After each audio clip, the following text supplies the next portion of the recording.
You can be seated. Thank you. I'd like to thank everybody here this evening for coming to the Peaceful Solution Character Education Program Teacher Certification course. And I see many of you in here week after week after week after week, earnestly striving to get this information and get it down and put it to work in your own lives too. For those of you that are online also, we appreciate having you here, whether it be your first time or you've been here for several classes. You can go, there should be a drop-down menu there where you can download the particular book that we're in and have the opportunity, even as a search engine on there where you can look up certain words and it takes you to the right spot. Anyways, you can play with that and kind of get familiar with it. All right, so this week we'll be starting out, or not starting out, but we'll be continuing in the respect unit. That's right here. Give you a look at the book there. Peaceful Solution Respect Unit. Okay.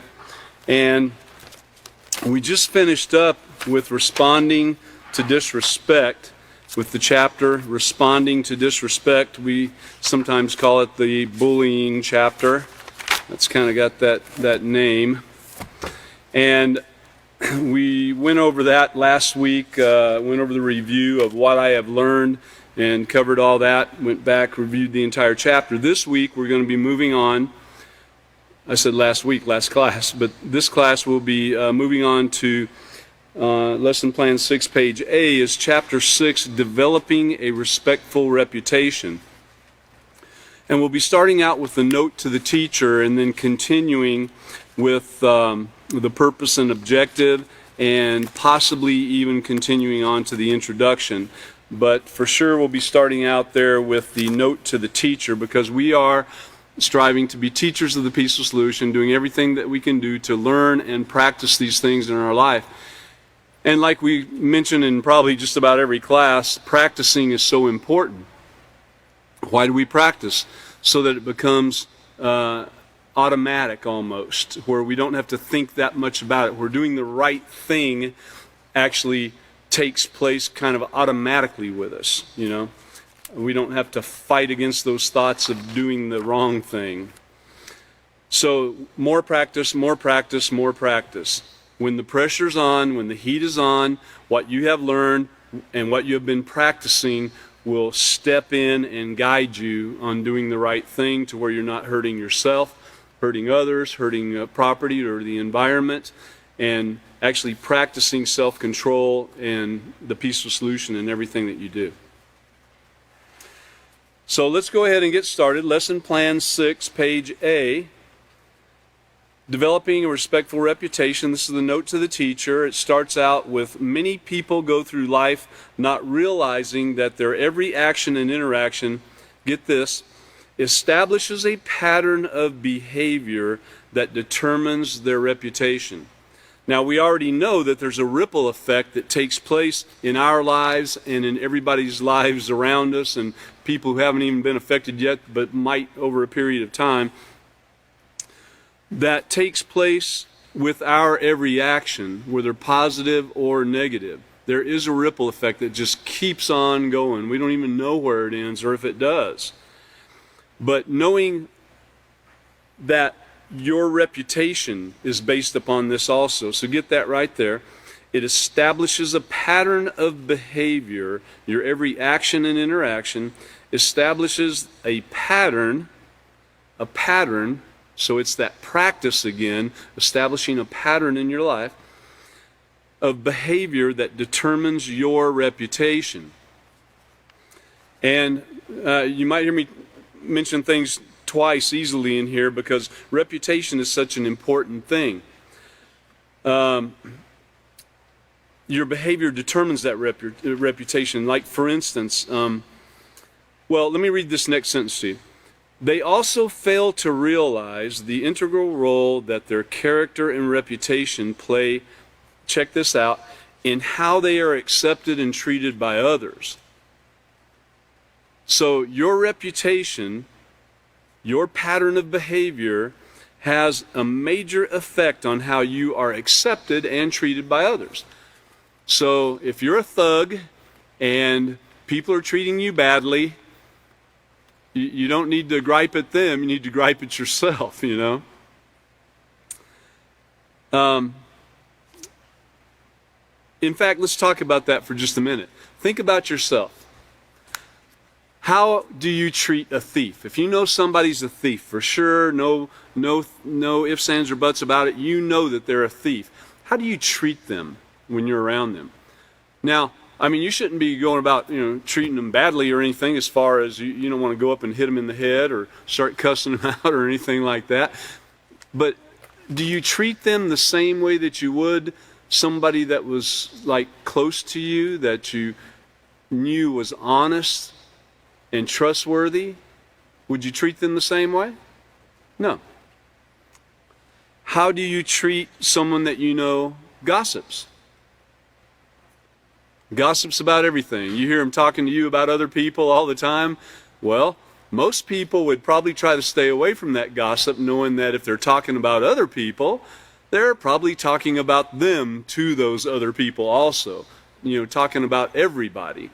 I think most gossips don't discriminate on who they talk about.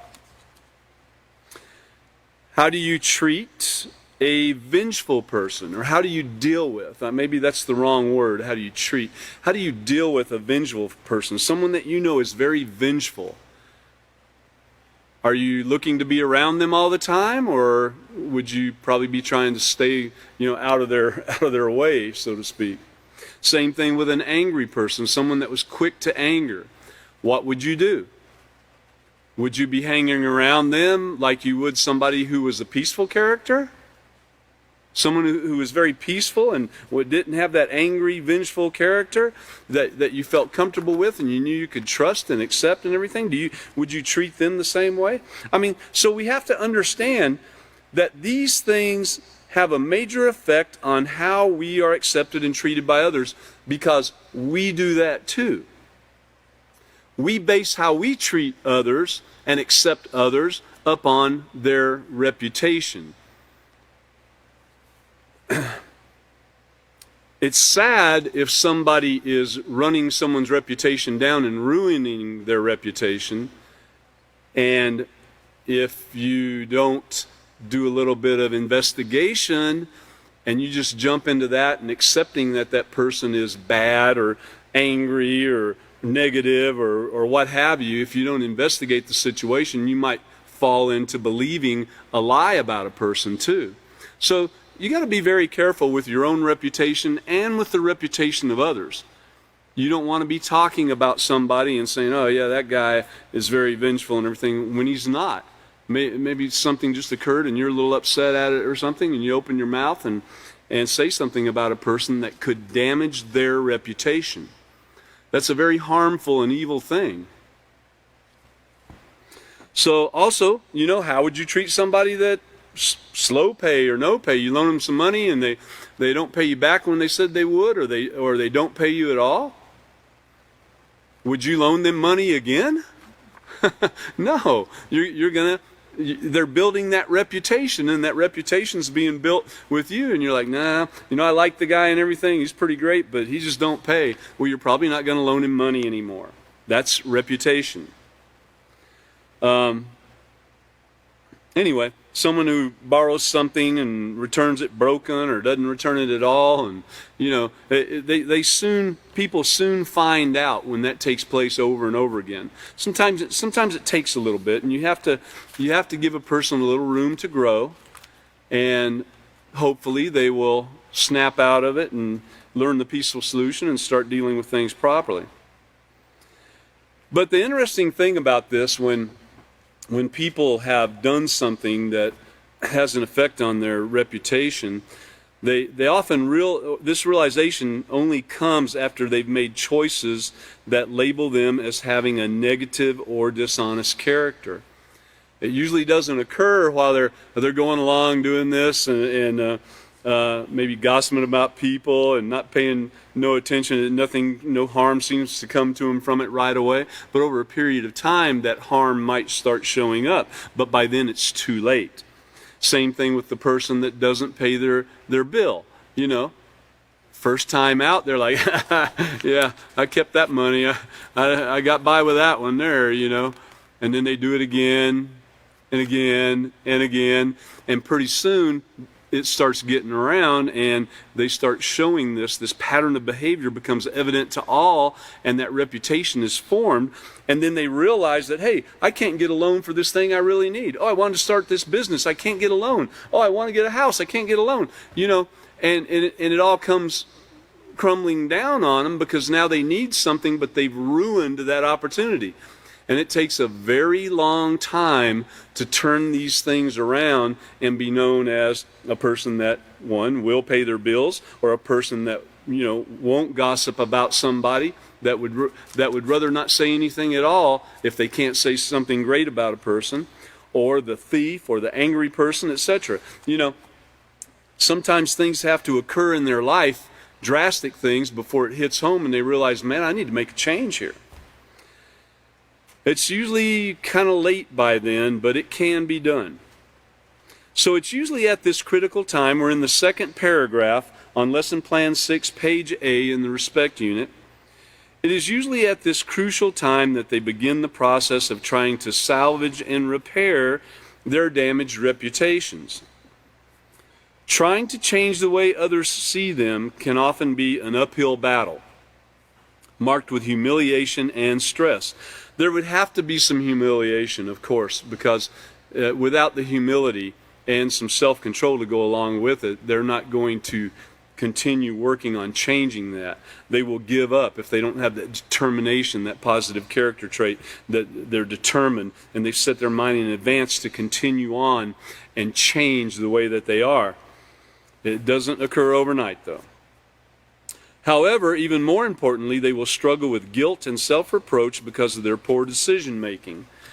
And other people will suffer too, probably their families. You know, if you think about that, if they were trying to get a house and they can't get it because they didn't pay their bills, and now it's all come to light, and they're really looking back and saying, oh, if only I would have paid my bills, I could get this house, you know. And so their family suffers too. So, you know, the ripple effect just keeps on going and going and going.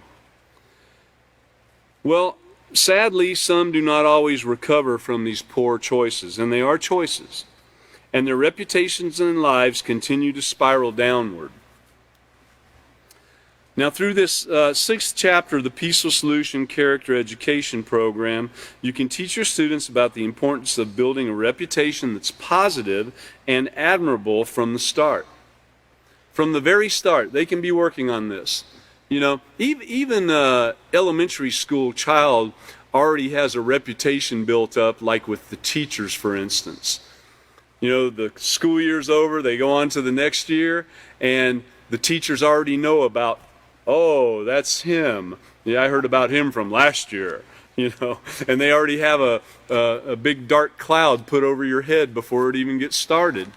And you might feel like, oh, they're not even giving me an opportunity. But you're the one who did that. You know, you did that through your actions, and your reputation follows you, or it actually goes before you, I'm sorry. Your reputation precedes you. And that's a very common thing. That's an easy example right there on how that works. Possibly some of you have experienced that. I can tell you that I did as a young man in school. My reputation definitely preceded me. And it was a hard thing to overcome, that's for sure.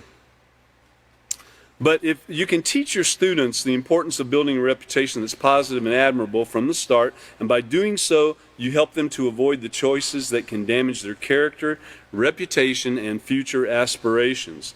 So remember, how many times have we heard choices now already? We've heard choices several times. I mean, we're going to talk about that in a minute. Well, why wait? Let's talk now.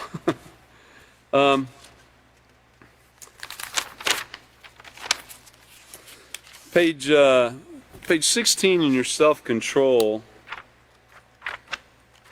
I wouldn't expect anyone to have it with them tonight. Some might, but if you're out there on the internet, you could have an opportunity to go there. But it's a page that's entitled, It's a Matter of Choice. This is page 16 in the self-control unit.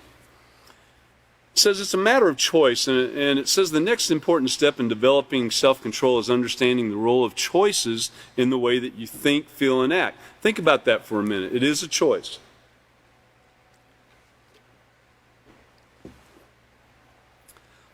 The choice is the power to make a selection between one or more options. Every day you make choices. You choose which thoughts to focus on and which to let go. This is very important in dealing with building your reputation, in knowing that every action, all of your behavior, that pattern of behavior that gets formed, all that stuff goes into building your reputation. And so you've got to know what leads you to these choices that you make, whether positive or negative. So you choose to get up in the morning, what you will eat, and so forth. And some options in life are harmless and have no significant consequences. For example, it doesn't matter if you choose to wear, one color sweater over a different color sweater to school for the most part. And the color of your sweater isn't going to cause harm to you or someone else. But some choices, however, are major and can lead to serious consequences.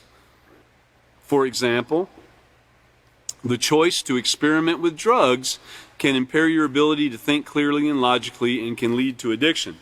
And this is something that can have a quick detrimental effect on your reputation, and it actually shows up really quick too. So your positive and negative choices, it will affect your reputation throughout life, and it affects your attitude. It affects everything about you. Your basic, I guess I could use the word, your basic aura or persona, that thing that a person sees about you, kind of when they first see you. There's a certain aura that a person carries with them. The way they stand, the way they walk, the way they dress, the things they're saying, the stuff coming out of their mouth. That all hits home pretty quick. All right. So continuing on here. Some of the other topics that are covered in this chapter are going to be, number one, common choices that often lead to a negative reputation. Number two, positive character traits that are the foundation for a respectful reputation. Number three, how to evaluate interactions to determine the type of reputation that you're developing. How to evaluate interactions, being able to get a grip, being able to discern what's going on with all the interactions that you're having, and with everything going on with your thoughts, with your emotions, and so forth. This is a big deal. And then the importance of changing negative behavior in order to improve your reputation. It's a very long road. If you already have a negative reputation from your negative behavior, it's a long road to turn that around, and where people automatically say, that's a man of positive character right there. And as teachers and role models, it's our obligation to instill within our students that their choices, there's choices again, play a major role in the development of their character and their reputation. And isn't it interesting that now when we're very young, our parents and teachers are standing over us a little bit more, kind of helping us not make bad choices. But then they give us a little bit of freedom, and it's kind of like touching the hot stove type thing. They tell you don't touch that stove, and then they walk away for a few minutes, but kind of stay near because they know you're probably going to touch it. And when they hear you scream and pull your hand back after touching that stove, then they come in and go over it with you of why they were telling you that to keep you safe. And it's a teaching moment. But the responsibility of guiding our future leaders and parents rests with us. And let us educate our students to make decisions that will not lead to regrets now or in the future. In fact, I'd like to go to page 90 in our character unit. And like I said a moment ago, your reputation precedes you. And I'm going to read part of this to you. There's many advantages to maintaining a positive character. And this is on page 90 in the character unit. One of which is your reputation. Your reputation is developed over time, and it's the overall quality or character as seen or judged by people in general. It can also mean gaining recognition from other people for some characteristic or ability you possess. So, if you're a great mechanic, that word gets out. You're a reputable mechanic. They might not know anything else about your character, but they know that thing about what you're able to achieve in your ability.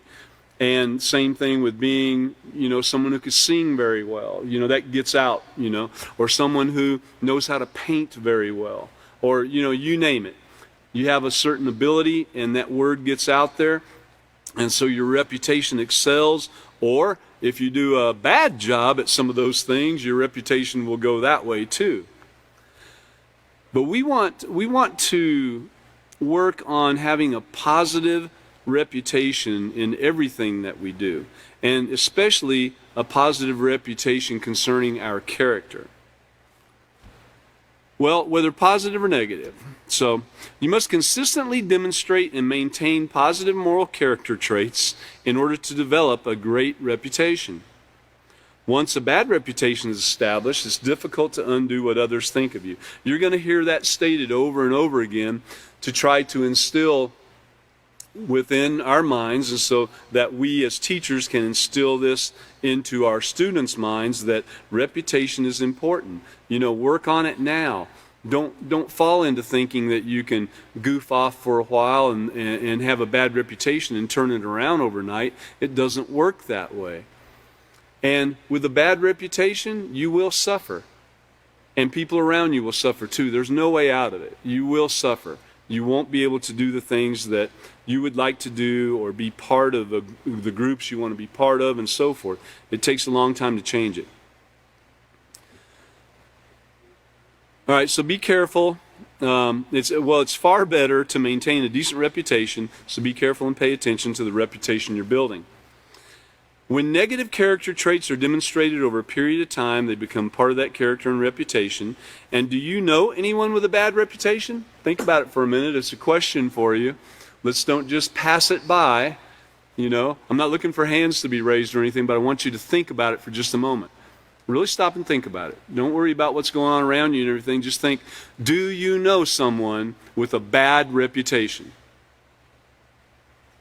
That they do a job bad, or that they have a bad character trait. They talk about people. They're a thief.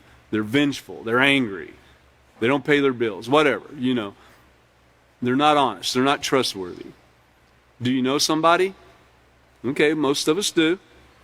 That reputation was developed by some action others saw or heard about that person at one time or another, whether it was true or not. Excuse me, you got to stay hydrated.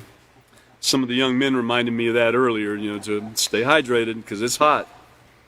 So in other words, someone who steals will gain the reputation of being a thief and will not be trusted. People will be afraid to leave their belongings around that person. On the other hand, a person who has earned a reputation of being trustworthy and responsible will be known as a dependable person. He will be trusted, respected, and admired for his positive character traits. And think about this for a moment. How many times does that reputation have a major effect in your life? Maybe you're up for, maybe there's an opportunity at the place you work for advancement, for a promotion or something of that nature, and somebody else gets it over you. Then a person that is vengeful and angry might start immediately, talking about that person that got the promotion, not knowing that probably the reason they didn't get it was for that very course of action that they're taking. If you're a vengeful, angry person and you talk about people all the time, then that reputation goes with you.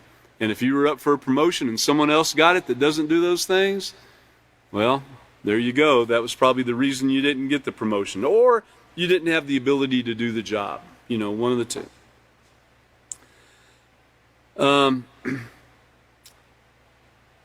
Let's see. As you know, word gets around, whether it's positive or negative, and your reputation is no different. In fact, you may all know about someone, though it might be true or not, without ever meeting them, because their reputation precedes them, just as yours precedes you. People are observing you at all times, and remember that as a teacher of the Peaceful Solution, you're being observed at all times too. Your students watch you. They're going to see if you do anything that is not according to what you teach. And then they're going to see if you're doing things that are according to what you teach. And it's not to say that we're not going to make mistakes from time to time. Let's hope we're not making, just completely bad choices, though that will probably occur too. We got to get past those things. But we are going to make mistakes, and people are going to see it and probably mention it to us along the way.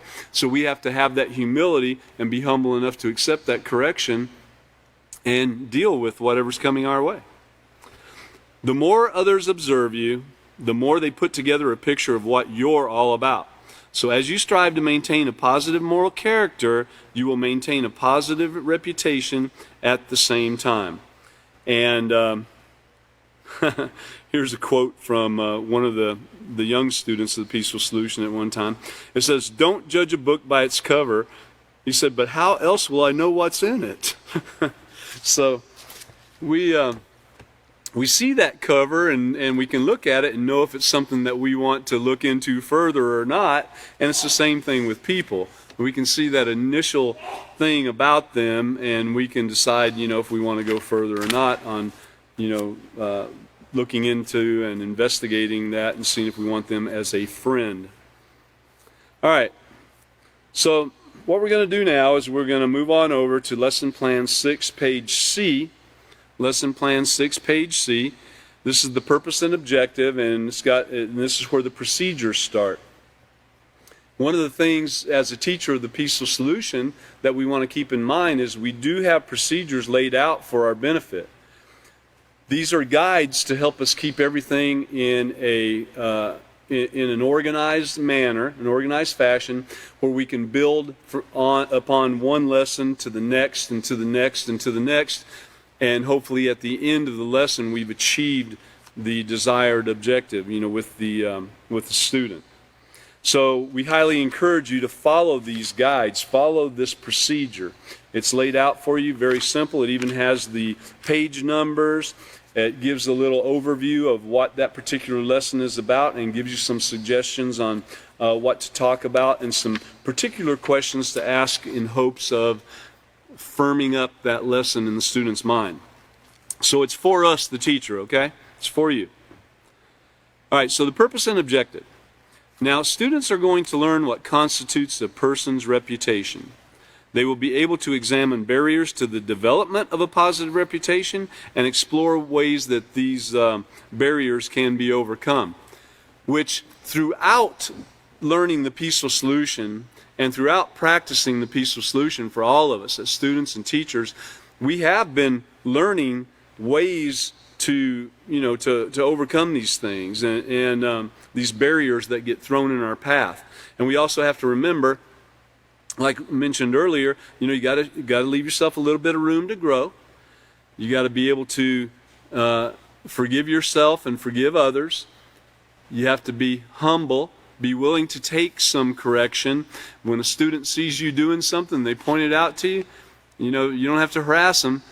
You take it and deal with it. Look at what you're doing.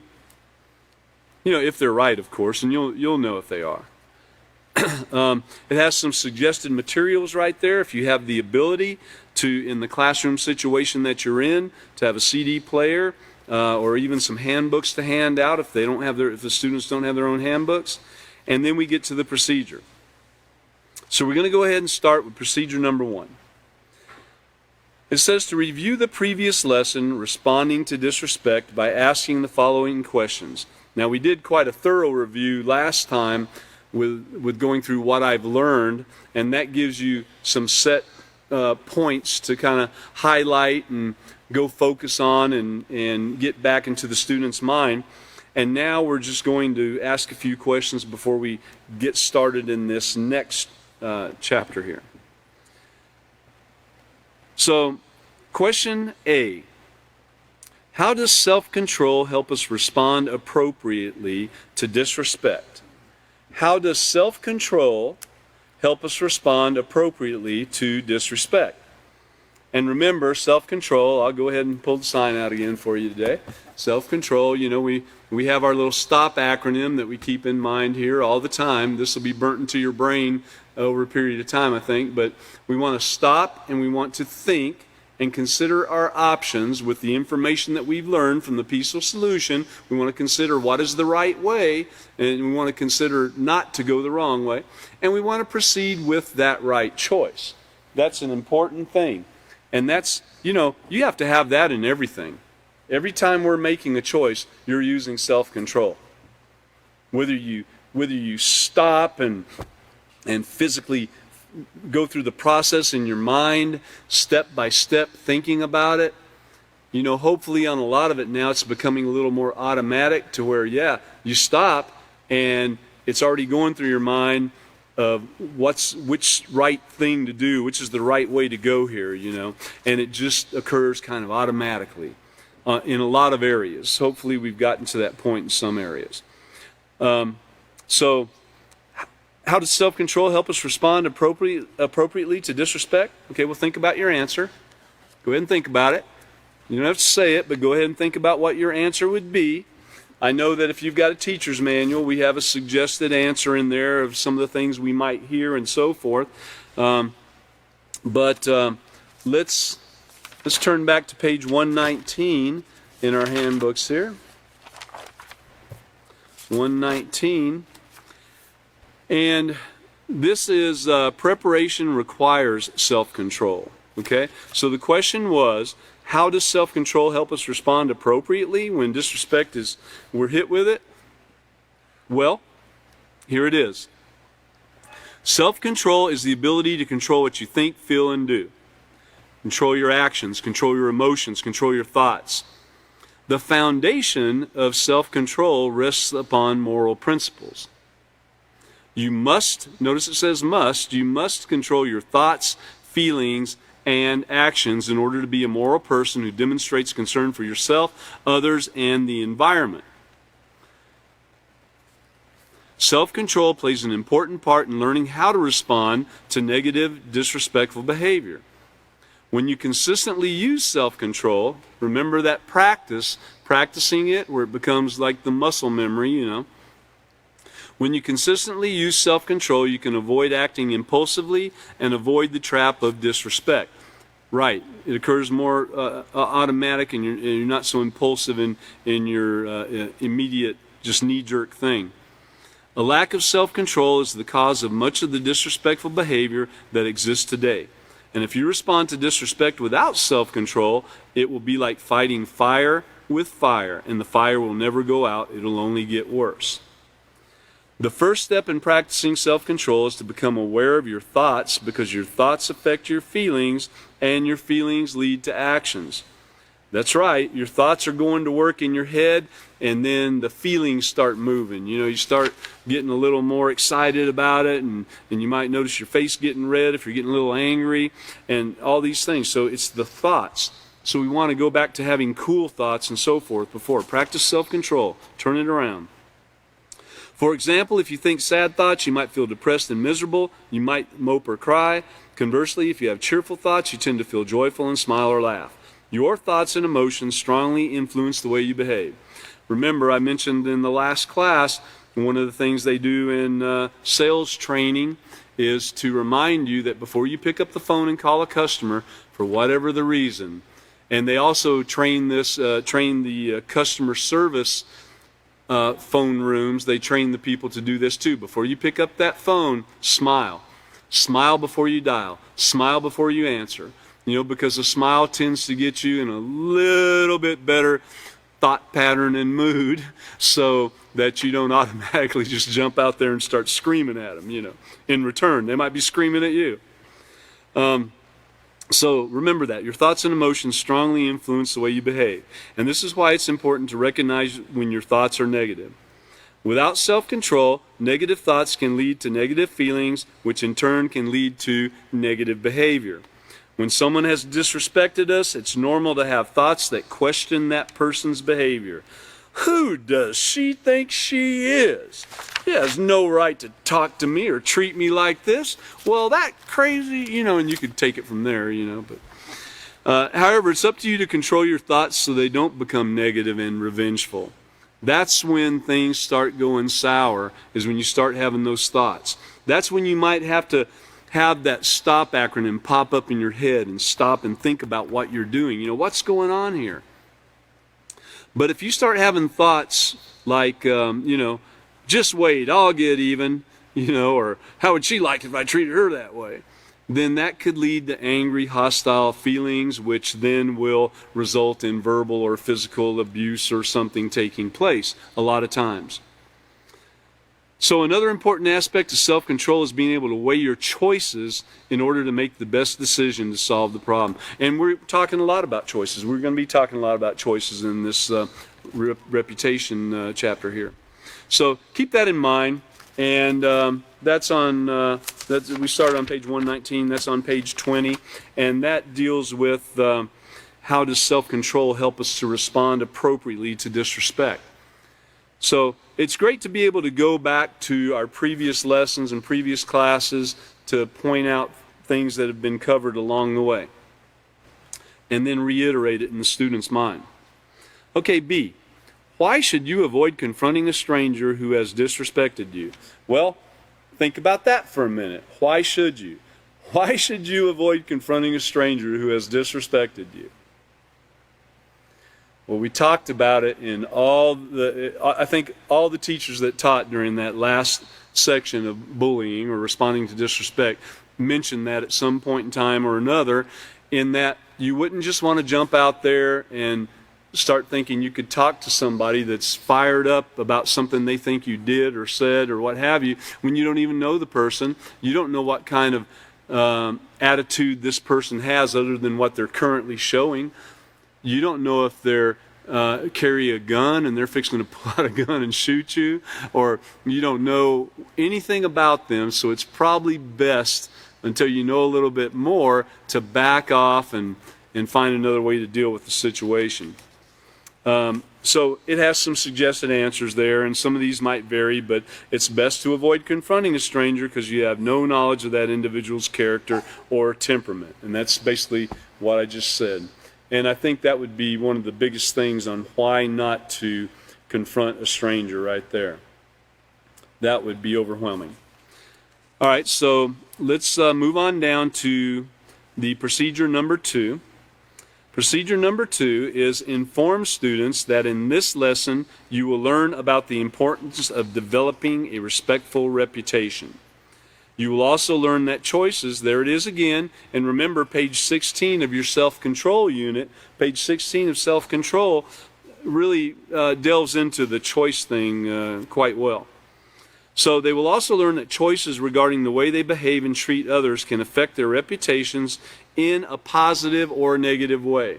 Actually, every choice that you make, every choice in your life that you make can lead to that behavioral pattern, and that pattern is the thing that people see that has that effect on your reputation. So we want to guide class discussion by asking students the following questions. So see, right here in the procedures we have a few questions, and you can always ask questions that you've developed also, but go ahead and use these that are in the book because they're there for you. This is a guide for you to use. It's all spelled out for you. And if you want to add a few questions to it, by all means, it doesn't hurt to dig a little bit to see where people's thought is at. So what comes to mind when you hear the word reputation? What comes to mind when you hear the word reputation? What's that first thing? I know first thing with me, when I think reputation, I really go right to the bully thing. I think about bully. I knew a lot of people that had the reputation of being a bully. It goes right to that. Others, What was yours? Think about it a minute. Did you think about bully too, or did you think about a peaceful person, or did you think about? And as you think about it, as you kind of run it through your mind, you're going to come up with all kinds of things that pop in there about reputation when you hear that word reputation. It doesn't have to remain right there, but if I showed you a picture of, say, Clint Eastwood, what would you, in the cowboy hat and smoking the cigar with a snarl on his face, what kind of reputation would you think just by looking at that picture that person had? Tough guy. You probably wouldn't look at that picture and think, that looks like a really kind individual. You'd look at it and say he's a tough guy or somebody mean or something like that. And so when you pop pictures into your mind like that and think, what kind of reputation would you think just seeing that person for the first time? Or just seeing a picture of that person, or hearing their name, for instance. Or somebody that popped into your mind from the past. Or somebody that you know now. What would be that, what would you think of when you heard that word reputation? Would you think of one of them? But in keeping with the definition of it, answers will vary but might include a pattern of behavior or actions that a person becomes well known for. I think that states it pretty well. So when you think of the word reputation and what it means, you could think this, and that states it pretty well of what it is. But when I hear the word reputation, first thing that enters my mind is what is the reputation of a certain person? Someone's picture may pop into my mind. So it's different for everybody. And then B, what factors determine whether a person has a negative or positive reputation? What factors determine whether a person has a, negative or positive reputation? Think about it a moment.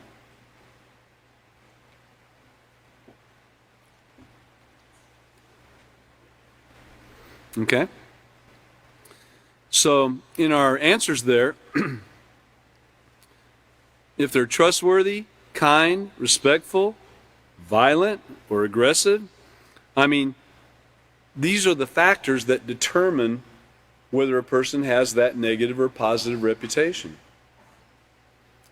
And these things are the things that have built up over a period of time. It's that behavioral pattern.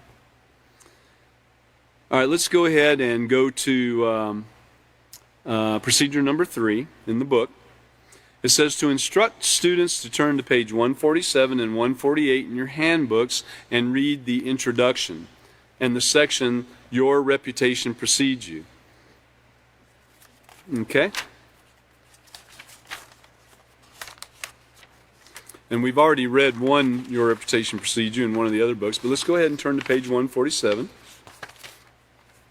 This is in procedure 3. Okay. So this is the introduction to the actual chapter and developing a respectful reputation.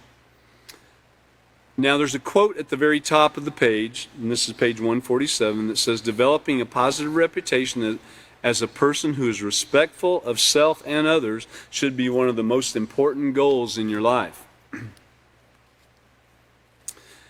So we start out, and it says, if you've ever been advised to take a certain class because the teacher is really nice, be thinking about this. Because the teacher is really nice, or been warned to be careful around someone you have yet to meet, then you have already experienced how powerful a reputation can be. So that's an interesting example right there. And of course, the books initially were, of course, written. This is the intermediate series, but it's for everybody. But you can think back and think of that, or if there was a certain boss at work, a certain supervisor, or someone had a reputation of just wanting to snap out at you. You would probably find out really quick from other people, and then you could watch and learn for yourself if that was true or not. But that reputation goes out before you. So you've already experienced, if this has occurred to you at all in any situation, You've already experienced how powerful reputation can be. Your reputation is your overall character as seen or judged by others. You know, it's funny, sometimes we might not think that much about our particular reputation, where we might be thinking heavily about others. You know, when we're making decisions based upon the reputation of others, that we hear about them, and we really put a lot of stock in it and everything, but we don't think about our own reputation, isn't that strange? Because other people are doing that exact same thing with us. Our reputation gets out there, and then other people base their thoughts and their actions upon what they heard about us and our reputation. Whether our reputation might, or someone might have said that, oh, you watch out for that guy, man, he's really mean. Or watch out for that guy, he'll report you and make up stuff about you. Or watch out for that guy, don't leave your wallet laying around. I don't think many people would, but they might say, don't leave your tools laying around. That person's known to take tools. So you think about that. I mean, it affects all of us. And the way we're thinking about others is the same way they're thinking about us. If we're relying on what we hear about them, they're relying on what they hear about us. You know, reputation goes both ways there, okay? So this reputation that is seen, it's your overall character as seen or judged by others. And it's determined by our daily choices, attitudes, and actions. Once again, our behaviors that build that pattern. It's that practice. I know I've said it many, many times, but it really is. That practice is a big deal. It's what you practice. And that helps you to get there to where it's almost automatic. Have you ever considered how much your reputation determines how others interact with you? Well, that's what we were just talking about right there. It does. It has an effect on how others interact with you, just the way that their reputation has on how you interact with them. And in general, people tend to believe what they've heard about someone's character. You know, somebody comes up to you, and you might have just met them. You might be new on a job or something, and here's somebody with a helpful word to you. Hey, you know, they introduce themselves, and they come up and say, man, watch out for that guy. He's like this, you know. You will probably tend to believe that initially, you know. I mean, why would someone come and do something as evil as say something like that to you if it wasn't true? Well, think about that for a little bit. So anyway, let me see where I was at here.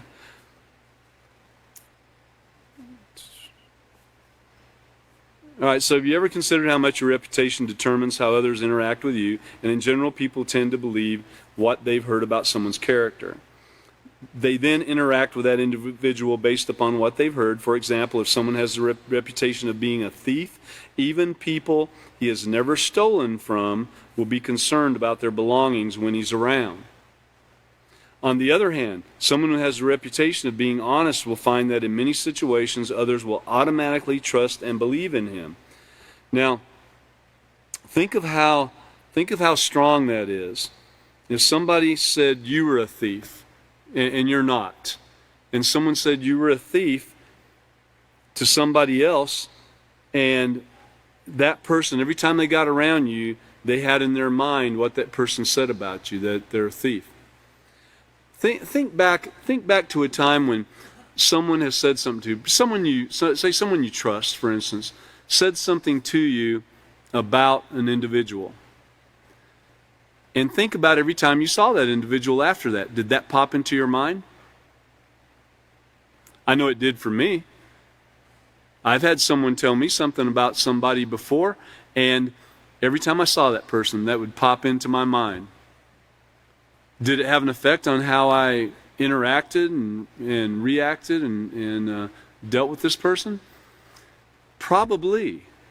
I mean, I can't say consciously that it did. I didn't think to myself, oh, I remember what was said about him, and let me just, make sure my wallet's not laying around or something. I don't remember consciously it having an effect like that, but I'm sure subconsciously it did. Let's think about it a minute. That's an interesting question right there. Has that ever occurred to you where someone that you knew said something, or you didn't even have to know them, somebody just said something about somebody and you immediately took hold of that, and every time you saw that person, that's what came to mind, that you needed to be aware of that, or you had some kind of a icky feeling because of something that you heard about the person, Okay. So in previous chapters, you learned about the importance of respect for the individual and within society. Well, let's back up there for just a minute, too. Right back there on that last sentence, it says, on the other hand, someone who has a reputation of being honest will find that in many situations, others will automatically trust and believe in him. So there it is again.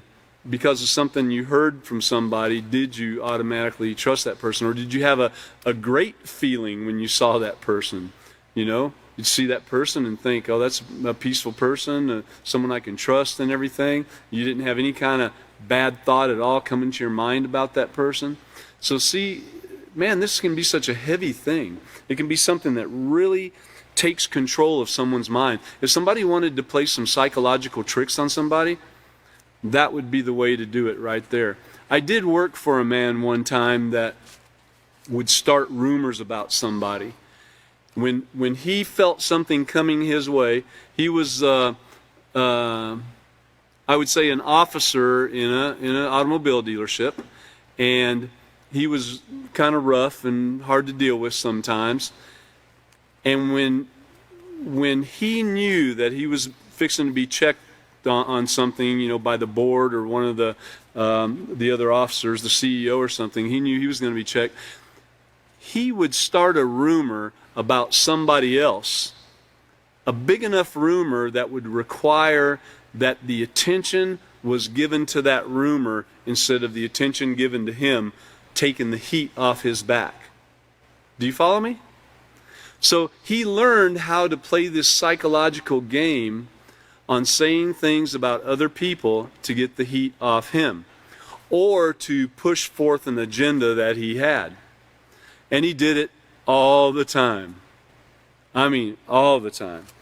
I knew a young man one time that he did this with, and he said something about, he said that another person at another dealership was saying something derogatory about him at an owner's meeting. It was a dealership owner's meeting that he had gone to. And he said to this young man that, man, this guy over here is saying this and this about you, knowing that the young man was going to go over and confront the guy and get in a lot of trouble in doing so. But he did that on purpose to accomplish two things. One, he was ready for this young man to get in trouble and miss a few days at work, and he was also ready to cause turmoil at the other dealership, and he didn't care who it hurt.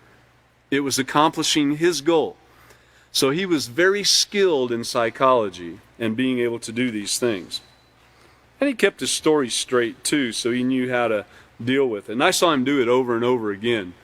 I worked very closely with the guy.